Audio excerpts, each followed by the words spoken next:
Dulu Mbah Hasim itu memiliki pedoman melarang menabuh kentongan untuk memberitahu, untuk adzan itu, untuk waktu sholat itu loh.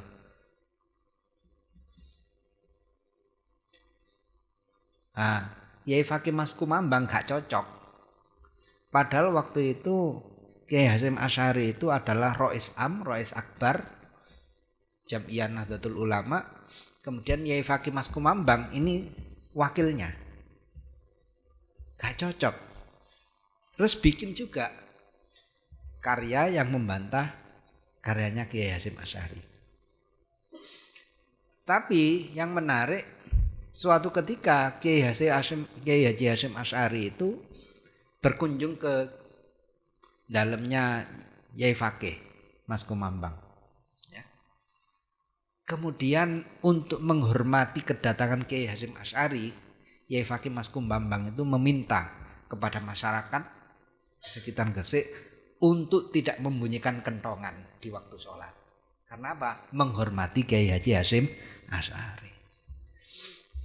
Jadi itulah tradisi-tradisi keilmuan, kemudian tradisi saling menghormati di antara yang terjadi di antara para pendahulu kita.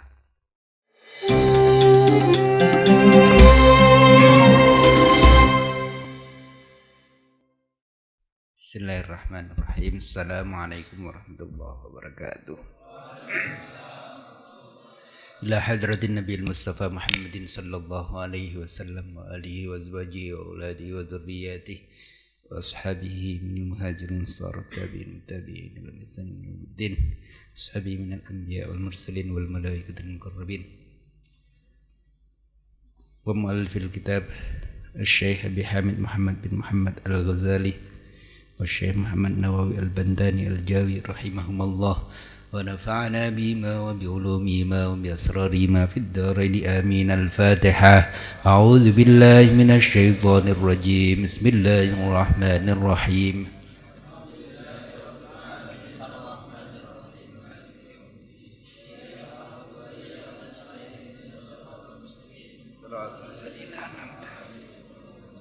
عليهم ولا الضالين. رب اغفر لي ولوالدي وللمؤمنين آمين.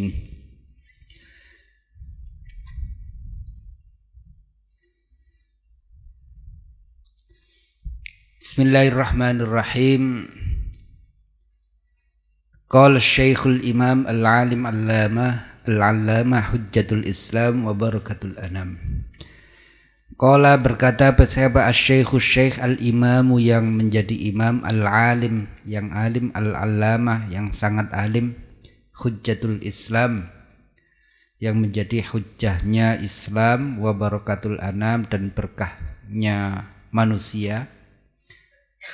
Abu Hamid berupa Abu Hamid Muhammad bin Muhammad Al-Ghazali At-Tusi, bangsa Tus.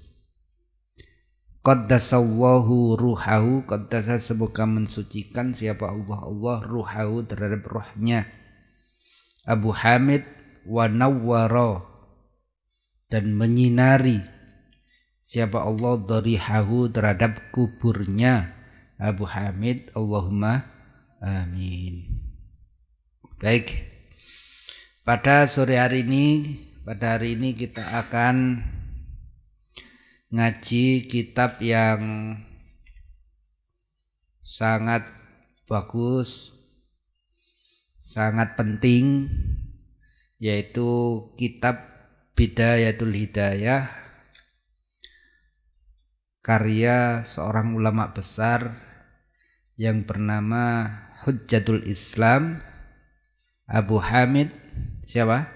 Muhammad bin Muhammad Al-Ghazali. Ya, Hujjatul Islam Abu Hamid Muhammad bin Muhammad Al-Ghazali. Ini ulama besar. Hujjatul Islam itu julukannya ya. Ya karena saking hebatnya Kemudian masyarakat ulama pada waktu itu menjuluki beliau sebagai Hujjatul Islam. Hujjah itu ya hujjah itu karena apa? Abu Hamid bin Muhammad Al-Ghazali itu disebut Hujjatul Islam. Karena Imam Al-Ghazali itu dalam banyak karyanya itu melakukan pembelaan terhadap agama Islam.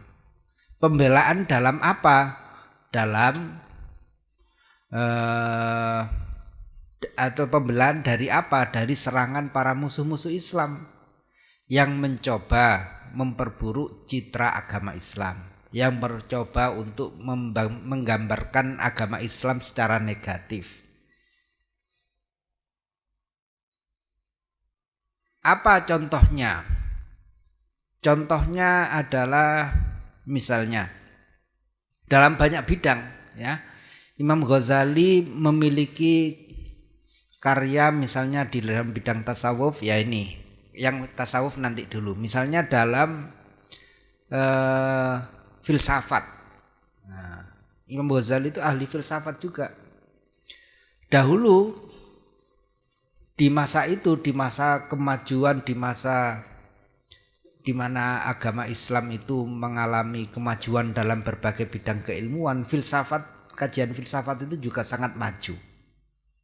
Maka muncullah di sana itu ada siapa? Ada Ibnu Sina, ada siapa lagi? Al-Farabi, ada lagi siapa? Ibnu Yaqdhan, Ibnu Tufail, dan banyak yang lain. Tapi Imam Ghazali melihat bahwasannya di dalam bahasan-bahasan filsafat ini ada yang kebablasan. Ya. Kebablasan sampai misalnya pada kesimpulan mengatakan bahwasannya alam itu qadim. Alam itu dahulu. Dahulu itu tidak memiliki permulaan, tiba-tiba ada. Hal-hal kesimpulan-kesimpulan filsafat seperti ini yang mencoba dibantah oleh Imam Al-Ghazali. Kemudian ada lagi misalnya di dalam filsafat itu ada yang mengatakan Allah itu mengetahui segala sesuatu, tapi tidak semuanya, tidak terhadap juz'iyat, tidak terhadap sesuatu yang sangat detail gitu, enggak. Ya secara umum saja. Itu salah satu kesimpulan filsafat. Hal-hal yang seperti inilah yang coba dibantah oleh Imam Ghazali. Maka Imam Ghazali kemudian membuat sebuah buku, sebuah karya yang bernama Tahafutul Falasifah. Apa? Tahafutul Falasifah, yang artinya itu kerancuan berpikirnya para filosof. Dan kebetulan setelah terbitnya buku karyanya Imam Ghazali ini karyanya Imam Ghazali yang Tahafutul Falasifah ini benar-benar mengguncang keilmuan pada waktu itu. Ya, benar-benar mengguncang keilmuan. Dan bersamaan dengan itu tidak lama kemudian kajian filsafat di dalam tradisi Islam ini juga mengalami kemunduran. Sehingga orang-orang juga berasumsi bahwasannya salah satu penyebab kemunduran kajian filsafat di dalam Islam itu juga Imam Al-Ghazali dengan karyanya Tahafutul Falasifah itu. Ulama-ulama atau filosof-filosof yang lain mencoba membendung kitab ini, kitabnya Imam Ghazali ini. Salah satunya ada seorang ulama namanya Ibnu Rushd. Ibnu Rushd itu ulama dari Andalus sana, Andalusia. Andalusia itu ya daerah, kalau sekarang itu daerah Spanyol sana. Karena dulu Islam itu sudah sampai Eropa sana.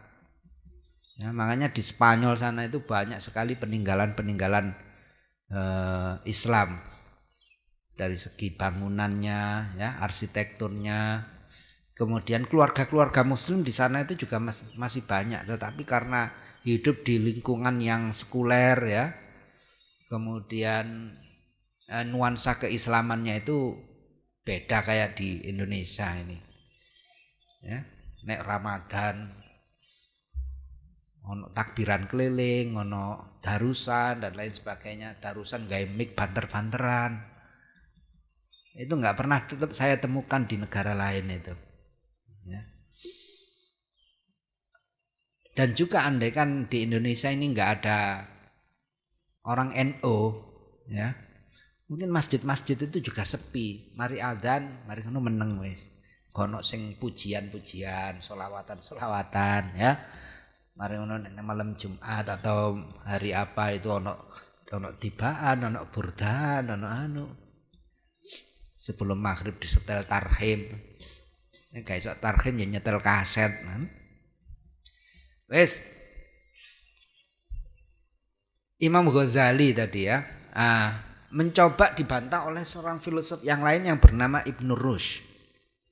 Maka membuat kitab Ibn Rushd itu yang berjudul Tahafutut Tahafut. Karyanya Imam Ghazali tadi apa namanya? Tahafutul Falasifah. Nah, Ibn Rushd itu mencoba membuat karya yang membantah karyanya Imam Ghazali. Nama karyanya itu adalah Tahafutut Tahafut. Kerancuan, tahafut itu kerancuan ya. Kerancuannya buku Tahafutul Falasifah. Dibantah. Nah, tradisi-tradisi seperti ini sudah terjadi sejak dahulu. Gak cocok itu gak usah koar-koar saling menyalahkan dan kalau ada karya dibantah dengan karya yang lain. Itu sudah biasa. Imam Hadratus Syekh Kiai Haji Hasyim Asy'ari dulu juga melakukan hal yang sama. Misalnya beliau tidak cocok dengan waktu itu apa sih namanya, Syekh Khotib Minangkabau. Waktu itu ada tentang syarikat Islam, kemudian tentang hal-hal yang lain sudah biasa. Kemudian ada perdebatan antara Kiai Hasyim Asy'ari dengan Kiai ini siapa? Allah. Mas Kumambang situ. Kiai Fakih Mas Kumambang Gresik. Dulu Mbah Hasyim itu memiliki pedoman melarang menabuh kentongan untuk memberitahu, untuk adzan itu, untuk waktu sholat itu loh.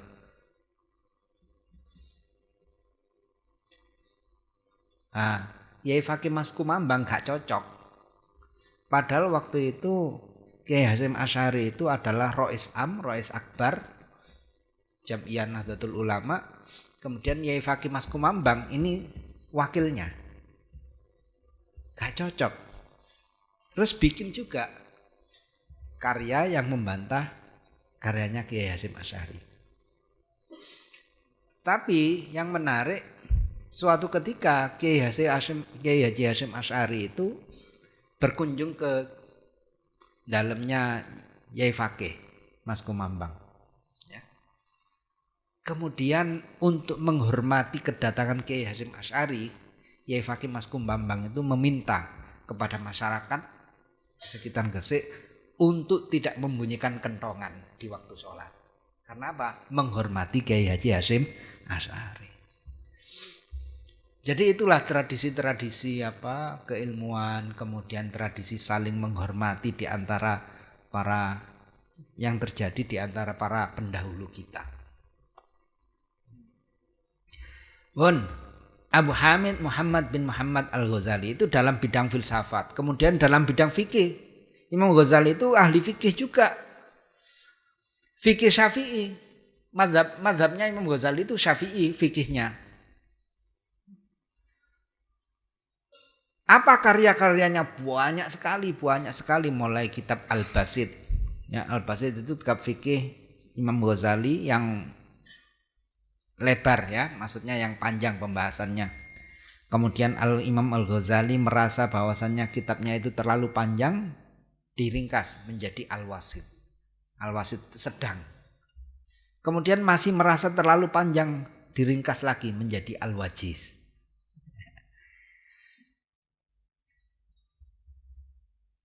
Pembelajaran atau ilmu-ilmu yang didapat oleh Imam Ghazali itu kebanyakan itu dari guru utamanya yang bernama Imamul Haramain Al-Juwaini. Ya, Imamul Haramain siapa? Al-Juwaini. Rata-rata keilmuannya Imam Ghazali itu kebanyakan diambil dari Imam Al-Juwaini itu, Imamul Haramain Al-Juwaini. Mulai fikihnya, pembahasan akidahnya. Pembahasan akidahnya apa banyak? Akidahnya itu kalau secara mazhab juga mengikuti mazhab Imam Asy'ari, ya.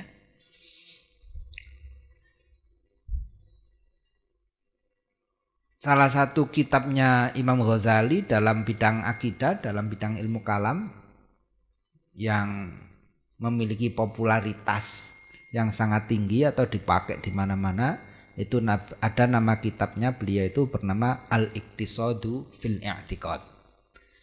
Ya, apa? Al-Iqtisad fil I'tiqad. Karya-karyanya banyak, tapi salah satu yang sangat populer itu Al-Iqtisad fil I'tiqad. Al-Iqtisad itu artinya sedang, fil I'tiqad dalam pembahasan akidah.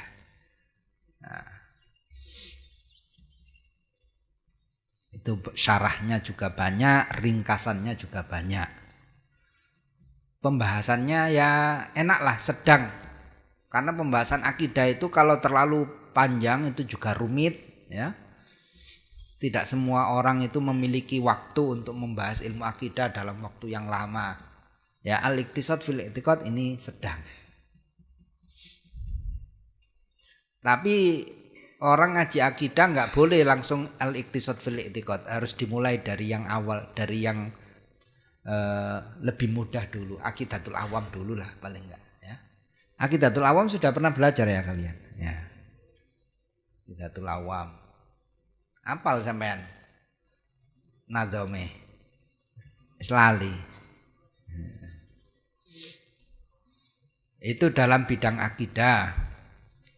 Kemudian dalam bidang fikih, dalam bidang usul fikih.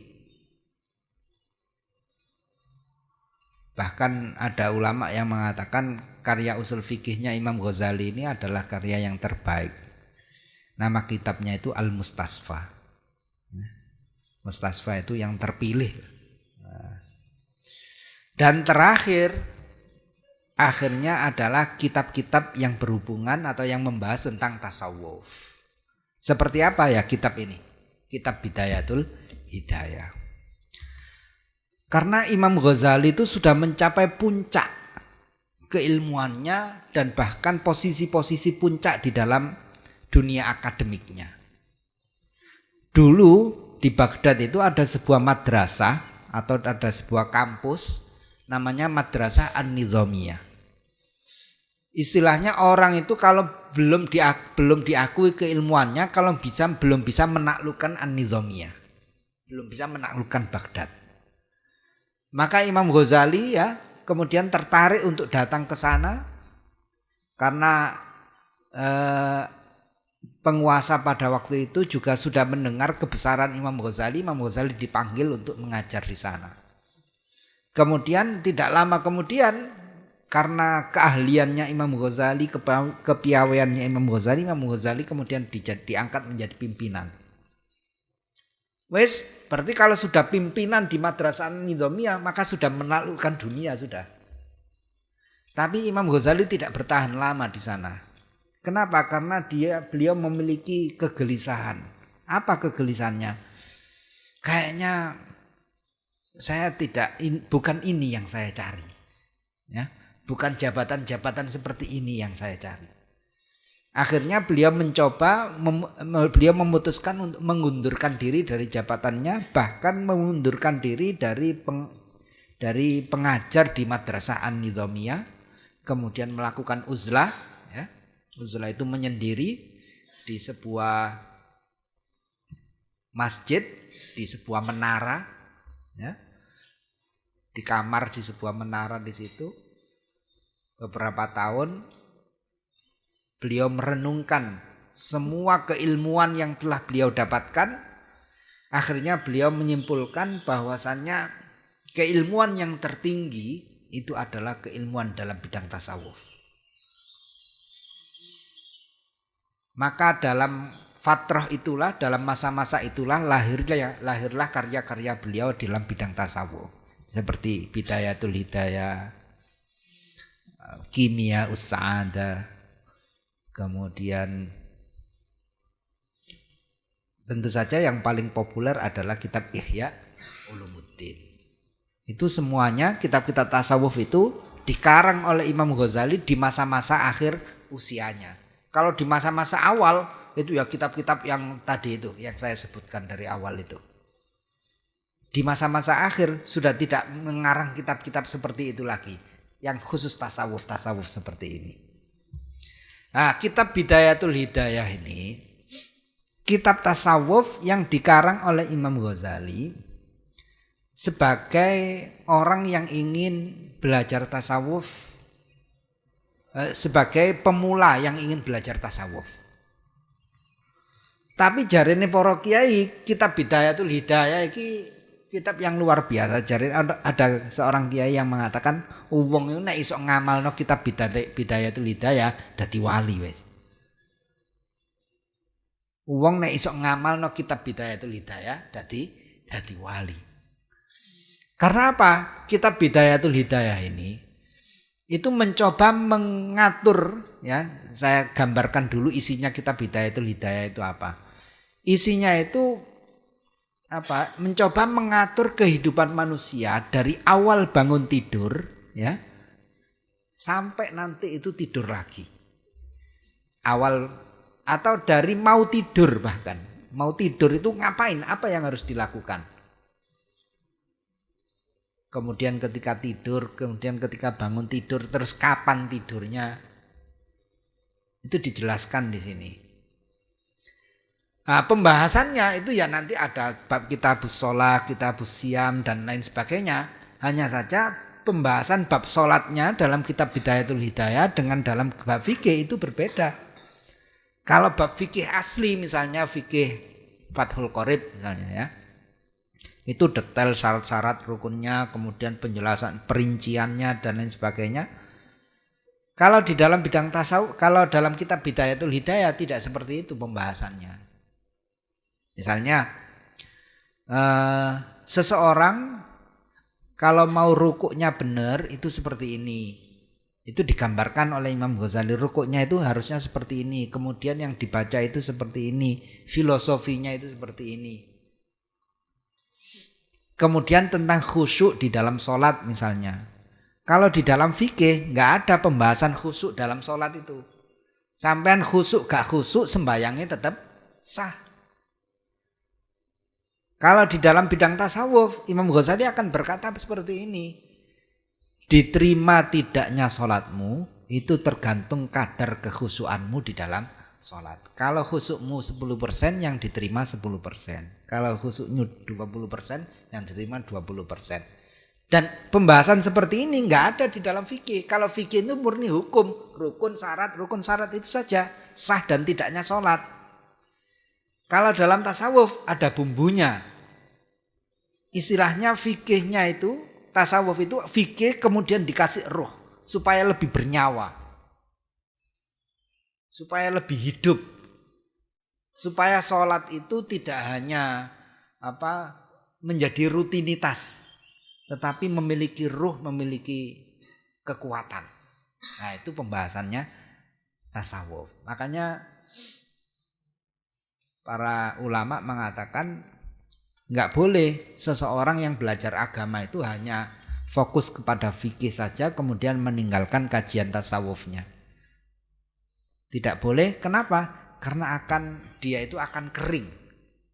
Kering itu karena amal-amalnya atau keilmuannya itu tidak dibarengi dengan spirit atau ruh yang ada di dalam agama tersebut. Baik, kita lanjutkan. Alhamdulillah, adapun segala puji itu lillahi milik Allah. Haqqa hamdih.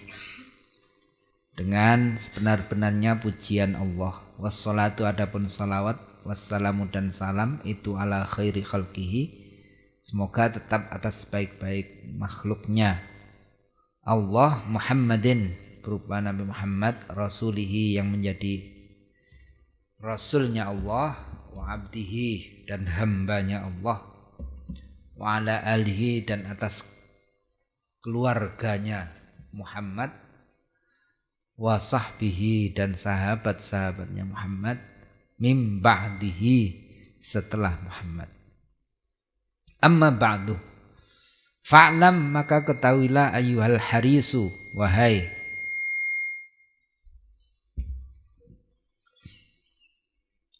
orang yang bertekad,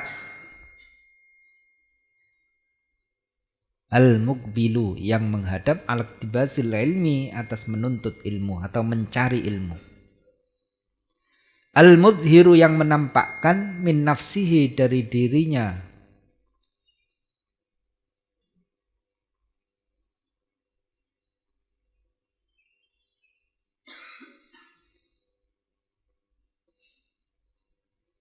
haris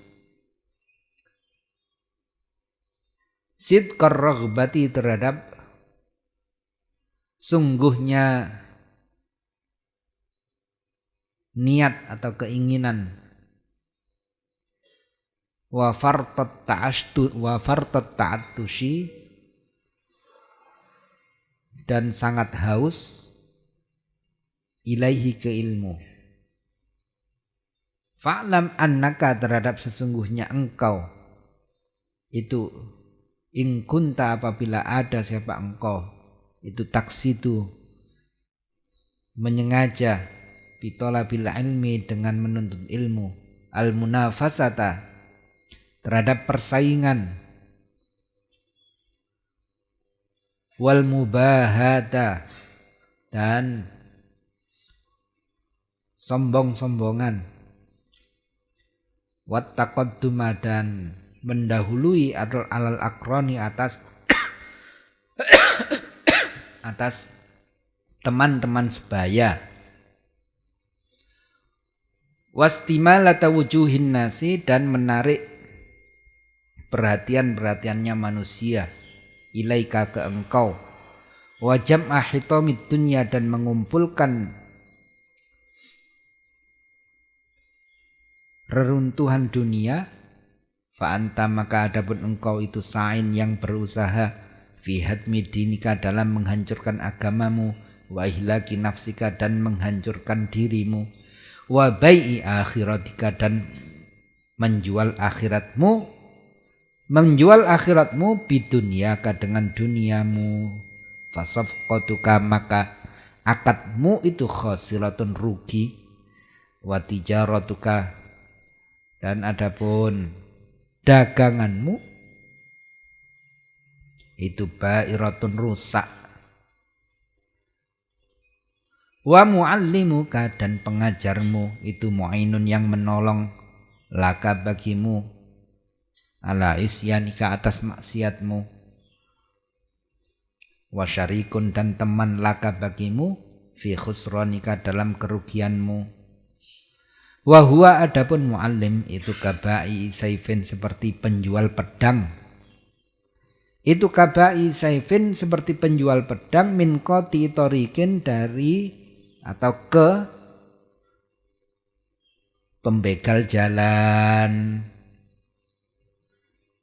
tukang begal jalan, al qati utoriq kama qala sebagaimana dawuh sallallahu alaihi wasallam, man adapun siapa orang itu aana menolong, siapa man ala maksiatin atas kemaksiatan, walau bisyadri kalimatin meskipun dengan setengah kalimat, kana maka ada siapa man itu syarikan kawan,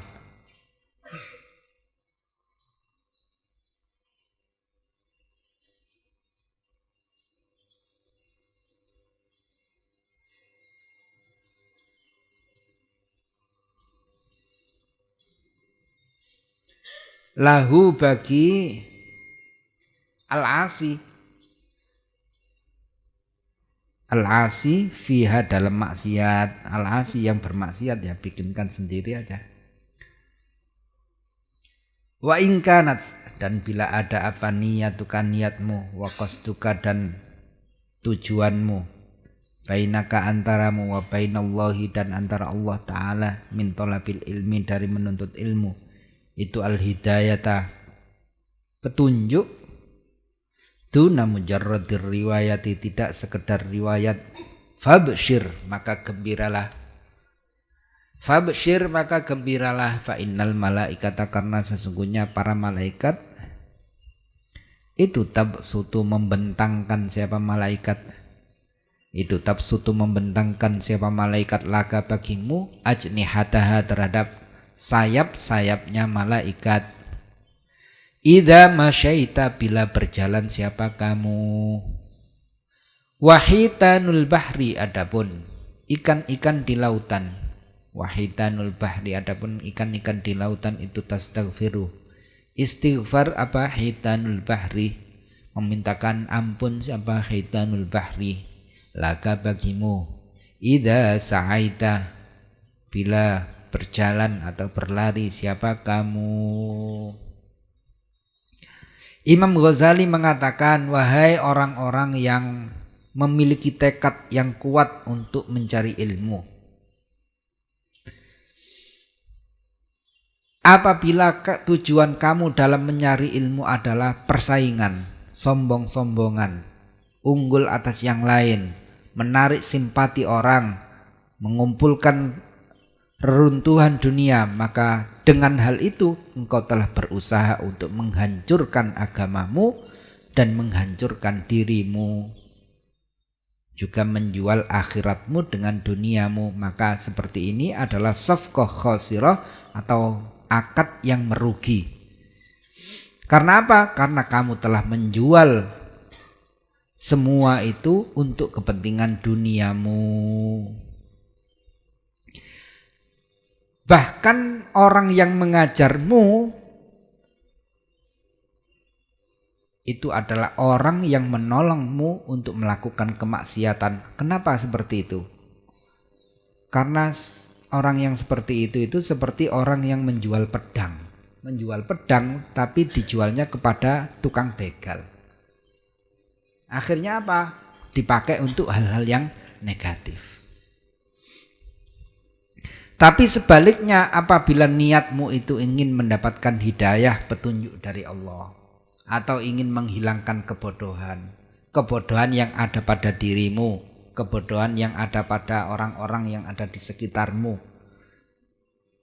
mengangkat derajat keluargamu dan lain sebagainya, maka ketahuilah malaikat akan membentangkan sayapnya untukmu, kemudian ikan-ikan di lautan juga akan selalu memintakan ampun untukmu di setiap waktu. Itu dawuh Kanjeng Nabi juga, hanya saja oleh Imam Ghazali nggak dijelaskan hadisnya. Hadisnya itu berbunyi atau secara makna itu begini, orang itu kalau menuntut ilmu ya, tujuannya lillahi ta'ala, maka malaikat itu akan menolong dia dengan membentangkan sayapnya, memberikan karpet merahnya.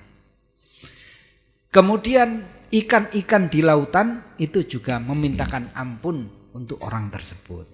Jadi sampean gak usah istighfar, gampangane itu ikan-ikan di lautan sudah memintakan ampunan untuk kalian. Allahumma amin. Itu salah satu keistimewaannya orang yang mencari ilmu. Nah, sampean ini yang diberi kesempatan oleh Allah untuk mencari ilmu dengan baik ya.